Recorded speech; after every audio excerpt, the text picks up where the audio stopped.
Jackmania. Balik lagi bareng gue Guntur Widianto dalam program Gue Persija. Seperti biasa, buat lo yang baru mengunjungi akun atau channel YouTube gue, jangan lupa untuk di-subscribe, kemudian lo pilih video yang menurut lo menarik, video yang seru, kemudian jangan lupa di-like dan di-share ke media sosial yang lo punya supaya semakin banyak orang-orang yang mengupdate berita atau informasi seputar klub kebanggaan kita Persija Jakarta. Oke, di episode kali ini gua mau bikin review atau ulasan pertandingan super big match Derby El Clasico antara Persija Jakarta melawan Persib Bandung. Jadi, gua tadi baru pulang dari stadion, rame banget, 27.000 penonton full datang untuk menyaksikan pertandingan derby yang selalu panas antara Persija melawan Persib Bandung di Stadion Patriot Bekasi. Nah, gue mau mulai dengan membacakan starting 11 dari kedua tim. Yang pertama dari Persija, untuk penjaga gawang tidak ada pilihan, hanya Andri Tani karena Carlos Eduardo kena akumulasi kartu. Kemarin dia dapat kartu merah sehingga hari ini dia tidak bisa tampil. Akibatnya satu-satunya pilihan adalah Andri Tani. Kemudian di tiga center back mereka, itu di sebelah kiri ada Rido, kemudian di tengah ada Ondrej Kudela, dan di sebelah kanan itu ada Hansa Muyama. Nah, kemudian di sisi sektor sayap kiri itu ada seperti biasa Firsa Andika, dan yang di sebelah kanan ini ada Muhammad Ferrari, yang mana Muhammad Ferrari ini menggantikan juga peran dari Rio Fahmi yang akumulasi kartu. Kemudian di sektor tengah ada Ramon Bueno, ada Machi Gayos, dan Rio Matsumura. Sementara di sektor depan seperti biasa Carlos Peña menduetkan antara Gustavo Almeida dengan Marco Simic. Jadi skema yang dipakai adalah 3-4-1-2. Nah, sementara untuk Persib Bandung sendiri dia main pakai pola 4-2-3-1. Kipernya Kevin, kemudian ada Nick, Gustavo, Kakang, dan Edo. Lalu ada Mark Lok di tengah didampingi dengan Adam Alis. Kemudian ada Beckham Putra. Nah, di sektor serang mereka punya Ciro Alves, Tirone, dan Castanier ya. Jadi polanya 4-2-3-1. David da Silva itu dicadangkan dan nanti dimasukkan ke babak kedua. Oke, gue mau masuk ke ulasan pertandingannya. Jadi di 15 menit awal itu kelihatan banget kedua belah tim lebih memilih untuk main aman. Mereka tahu resikonya, dua-duanya ini punya ketajaman, dua-duanya punya striker yang mematikan. Jadi kedua tim ini sama-sama lebih terlihat menunggu. Mungkin lebih aktif Persib karena dia lebih sering masuk menyerang di sektor kanan, yang mana itu adalah sektornya Firsa Andika di lini Persija ya, yang sering maju nih. Jadi si Firsa ini sering maju bantu serangan, dan itu coba dimanfaatkan oleh Persib Bandung. Jadi memanfaatkan momen itu. Tapi overall di 15 menit awal gue menontonnya itu masih kedua-duanya masih main aman. Nah, terus di menit ke-33 Persija itu sudah bisa unggul lewat bola pantul dari Gustavo Almeida. Jadi penempatannya Gustavo ini kan emang bagus banget ya. Jadi dia tahu kira-kira bola itu akan mantul kemana. Jadi ditendang, kena tiang, kemudian mantul dan dekat dengan posisinya Gustavo, akhirnya dieksekusi menjadi sebuah gol. Sementara Persija unggul 1-0. Kemudian nggak selang lama, sekitar 6 menit, 5 menit, 6 menitan, di menit ke-39, Persija kembali unggul, ini lewat tendangan dari Firsa Andika yang mendapatkan assist dari Marco Simic. Jadi Firsa ini masuk dari sektor kedua, kemudian dia dengan tendangan khasnya kenceng dan ke sudut sebelah kiri kiper ya, itu berhasil membuat Persija unggul 2-0. Nah, keunggulan Persija ini bertahan sampai babak pertama. Nah, kemudian di babak kedua ini kayaknya nih barulah Persib pada saat dia jeda pertandingan itu mulai memainkan strategi-strategi yang biasa mereka coba mainkan. Jadi di sejak menit awal babak kedua itu Persib sudah main menyerang.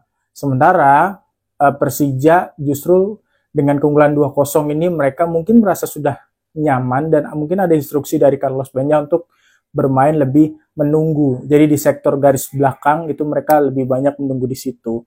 Nah, pada saat babak kedua mulai, itu ada pergantian antara Hansamu yang sepertinya cedera. Gue sih berharapnya mudah-mudahan nggak cedera parah, karena memang Persija itu sekarang kualitas pemainnya tuh jomplang banget antara line up dengan pemain cadangan. Jadi mudah-mudahan sih nggak cedera. Nah, ketika Hansamu cedera itu diganti sama Hanif.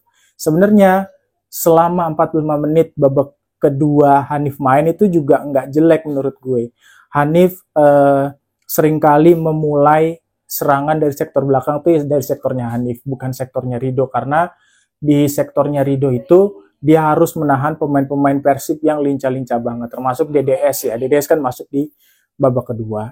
Nah, di menit ke-51 Persib berhasil memperpendek atau mempertipis jarak dengan Persija lewat tendangan kenceng banget dari luar kotak penalti itu oleh Nick Wipers ya. Nah, ini lagi-lagi gue melihat ya. Jadi kalau lo pernah nonton video gue selalu bilang sektor pertahanan Persija ini selalu rawan kebobolan yang berasal dari tendangan-tendangan sepak pojok. Nah, itu juga sebenarnya dari tendangan yang kayak gitu.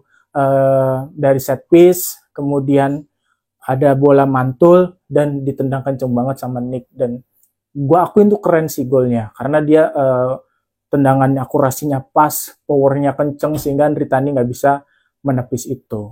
Nah, kemudian di menit ke-66 Simic diganti sama Hanan. Nah, ini sebenarnya memang kontra strateginya Carlos Peña yang kayak biasanya ya. Ketika Simic udah mulai kelelahan, masuklah darah segar Hanan, dan itu biasanya main dengan trio itu. Dia muter-muter aja tuh, jadi role play antara Hanan, Gustavo sama Rio Matsumura. Nah, tapi memang di pertandingan ini gue nggak ngelihat Rio bermain seperti biasanya. Bahkan dia akan diganti juga akhirnya tuh ya. Nah, petakannya adalah di menit ke-69, David da Silva, pemain yang menurut gue ini siapapun ya klubnya yang dapat David da Silva nih hokinya luar biasa. Kenapa? Karena dia di Persebaya dia performnya top banget. Dia di Persib musim kemarin luar biasa. Musim ini dia dibekap cedera. Begitu selesai cedera dia langsung comeback dengan sangat-sangat baik. Gue selalu respect sama David da Silva ini. Dan lagi-lagi ini kepintarannya David da Silva memang golnya. Dia ngelihat ruangnya dipersempit, Andri Tani maju dan bolanya dicukil ya, bolanya digantung gitu sama David da Silva. Andri Tani yang sudah kadung maju akhirnya ya mau nggak mau gawangnya udah kosong gitu. Jadi ini mengagetkan sekaligus gue sendiri pada saat nonton amazed gitu, kayak gila ini emang gokil banget sih David da Silva ini. Jadi instingnya memang bener-bener insting pencetak gol handal sama kayak Gustavo dia. Nah, skor 2-2. Menit 73, Firsa ini kelihatannya udah kelihatan capek banget, akhirnya diganti sama Pablo. Nah, ketika Pablo ini masuk memang seperti biasa gaya permainan Persija itu berubah. Yang tadinya Firsa itu lebih senang nusuk umpan 1-2 sama Rio. Nah, dengan masuknya Pablo dia lebih senang lari dulu sampai ujung baru dikasih umpan. Tapi tidak signifikan perubahan yang terjadi di menit 80. Ferrari diganti dengan Raka. Lagi-lagi gue kemarin sempat ya bukan debat ya, berdiskusi dengan salah satu anak Jackmania pada saat Rio kosong itu kan siapa yang kira-kira menggantikan. Nah, gue bilang Raka itu ya mungkin dia punya potensi, tapi kalau untuk ukuran derby apalagi di usia yang masih muda, kayaknya belum deh kalau harus ditaruh di starting. Kenapa? Karena waktu lawan Biak gue nonton di stadion langsung, dan Raka itu mainnya memang belum mateng gitu. Jadi mungkin punya potensi, tapi buat sekarang dia butuh pengalaman dan jam terbang lebih dulu supaya dia bisa duduk di line up, supaya dia bisa menyaingi posisinya Rio Fahmi. Dan gue diskusi sama waktu lawan Biak itu ya, gue diskusi sama anak Jack sebelah gue, dan dia setuju dengan gue karena mainnya kurang kurang banget. Dan kebukti kan dia masuk menit 80, harusnya di last minute itu kalau si Raka bisa ngasih umpan yang bagus ke Pablo terus diumpan lagi, mungkin hasilnya berbeda. Tapi malah kerebut bro, dan kita anak-anak Jack sempat deg-degan juga gitu. Untungnya nggak gol. Jadi skor akhirnya Persija lawan Persib remis lagi 2-2 lagi. Nah, gue mau nyampein evaluasi pertandingan. Ini versi gue ya. Kalau lo punya pendapat yang berbeda, lo silahkan tulis di kolom komentar. Jadi menurut gue, lagi-lagi ada beberapa hal yang bisa gue sampaikan ke lo semua terhadap evaluasi hari ini. Yang pertama, nih ya, kalau lo nonton langsung di stadion itu kelihatan banget lini tengahnya Persija itu kosong. Gue nggak tahu apa memang kalah jumlah dengan pemain Persib. Kalaupun iya, jadi antara si Ramon dengan Gayos dengan Rio itu jaraknya kelihatan banget. Plus, nah ini nggak, Rio Fahmi itu nggak ada, itu ternyata ngaruh banget. Rio Fahmi itu biasanya dia agak suka masuk ke dalam. Jadi dia ketika ada pemain yang nyerang, nah dia suka tutup rapet nih gitu. Jadi si Ramon Bueno ini nggak terlalu effort, dia tetap jaga di tengah. Nah, tapi dengan Ferrari ini, memang nampaknya Ferrari ini agak kebingungan ketika ditaruh di sektor kanan, walaupun ini bukan kali pertama dia ditaruh di situ. Jadi, gue ngelihatnya kayak Ferrari ini mau nutup agak nanggung, mau maju juga enggak. Akhirnya, ya kelihatan banget nggak ada Rio Fahmi itu jomplang banget tuh. Jadi, lini tengahnya kosong. Itu yang pertama. Terus yang kedua, lini pertahanan. Lagi-lagi, kayak gue bilang, persoalan Persija musim ini tuh lini pertahanan. Kalau lo ingat di zamannya Thomas Doll yang musim terakhir itu itu persoalannya adalah lini serang, ya kan? Karena sedikit banget gol yang bisa dicetak, tapi waktu di Thomas Doll di era pertamanya dia, lini pertahanan Persija itu bagus banget. Nah, berbanding terbalik nih musim ini gue catat ya, sekarang kita udah 23 match. Kebobolannya itu udah 27 gol, artinya per pertandingan tuh 1 gol lebih yang masuk ke gawangnya Andri Tani dan Carlos Eduardo. Ini menurut gua banyak banget ya. Banyak faktor. Satu, misalnya ternyata Carlos Eduardo dia bagus di beberapa pertandingan, tapi untuk level kompetisi yang full satu season, dia tidak bisa menggaransi bahwa dia bisa terus bermain dan bermain bagus. Buktinya apa? Dikasih kesempatan, kartu merah kemarin kan. Akibatnya apa? Andri Tani lagi-lagi harus jadi tulang punggung Persija di sektor penjaga gawang. Karena udah nggak ada lagi selain 2 pemain itu yang punya kualitas bagus gitu. Nah, Andri Tani juga, ini gue pikir era dia performnya udah nggak berkualitas waktu di eranya Thomas Doll dan Teko ya. Dia sudah mulai turun ya. Ya itu tadi buktinya dia dicukil, dikasih umpan gantung itu dia malah kejebolan yang kayak gitu. Terus juga sektor back, Kudi, gue lihat Kudi juga udah nggak seistimewa waktu awal dia datang. Dia sering lambat, terus juga Rizky Ridho gue nggak tahu kenapa, mungkin dia sebenarnya bagus, mainnya bagus, tapi gue yakin Rizky Ridho bisa lebih bagus dari pertandingan-pertandingan yang 3 pertandingan 4 pertandingan terakhir. Ini kelihatan banget, entah gugup, entah apa, gue nggak tahu. Tapi yang jelas ini PR besar banget sih buat lini belakang Persija. Terus itu tadi, terus yang berikutnya kualitas pemain pelapis ini loh yang memang nggak sepadan ya menurut gue. Karena lu coba bandingin sama Persib deh. DDS cedera panjang, Persib tetap produktif. Apalagi DDS sudah sembuh nih, dia masuk babak kedua. Jadi babak satunya udah tajam, babak kedua lebih tajam lagi. Bandingin dengan Persija deh. Rifahmi nggak ada, diganti sama Ferrari. Ferrari mainnya kurang maksimal karena memang tuh bukan posisi sesuainya dia ya. Akhirnya masuk ganti Raka. Raka main lumayan oke, lebih baik dibanding lawan Bia kemarin. Tapi lagi-lagi ini derby dan lo main di hadapan 27.000 pendukung lo, harusnya itu bisa lebih baik lagi. Jadi kualitasnya memang beda banget sih. Kembali ini memang ada pengaruhnya dengan statementnya Panca kan yang bilang udah 4 besar aja yang penting cukup. Karena mereka juga nggak nargetin juara. Nah sebenarnya nanggung banget bro. Kemarin tuh sempat kita selisih poinnya dikit banget sama Persib. Ya sekarang udah 10 poin dengan Persib. Jadi lo di sisa 11 pertandingan lo ngarepin Persib kalah 3 kali beruntun, Persija 3 kali menang beruntun, agak impossible ya menurut gue, agak susah. Dan yang berikutnya lagi menurut gue P-nya ini terlalu cepat puas. Kenapa gue bilang begitu? Karena harusnya ketika masuk babak kedua, ya dia oke, mainnya agak menunggu, tapi jangan yang bener-bener mundur banget gitu. Karena ya kalau nonton di stadion kelihatan banget anak-anak Persib nih menguasai banget nih. Babak kedua tuh main enjoy, padahal mereka ketinggalan 2 gol. Gue pikir udah 2 gol tenang dong. Ternyata enggak gitu. Ternyata mereka bisa nyusul dan akhirnya skornya 2-2.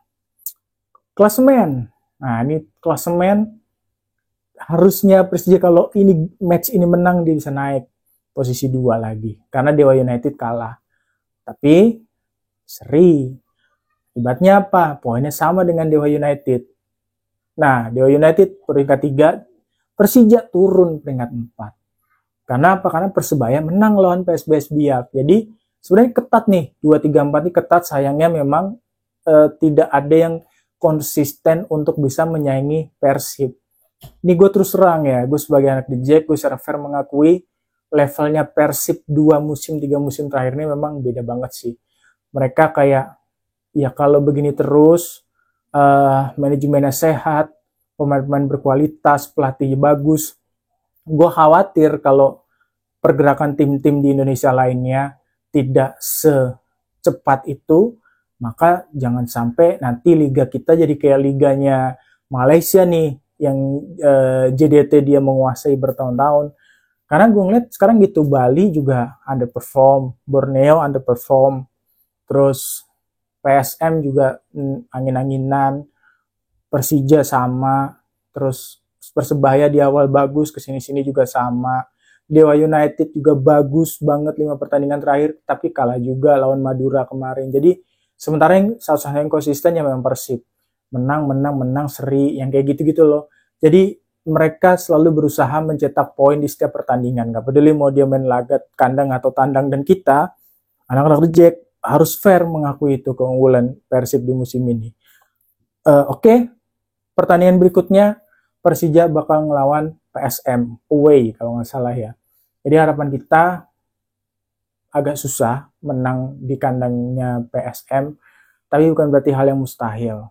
Ini bisa jadi momen untuk bangkit atau Persija semakin terpuruk karena 5 match terakhir hasilnya minor banget, nggak kayak yang kemarin-kemarin. Banyakan seri dan kalahnya dibanding menang. Ini gue mudah-mudahan banget ada perbaikan. Carlos Peña nanti bisa mengatur strategi yang gimana caranya supaya Persija tampil oke lagi. Oke, sekian dulu ulasan pertandingan dari gue. Buat lo yang punya kritik, saran, masukan, dan pertanyaan, silahkan lo tulis di kolom komentar. Sampai jumpa, Jack Mania.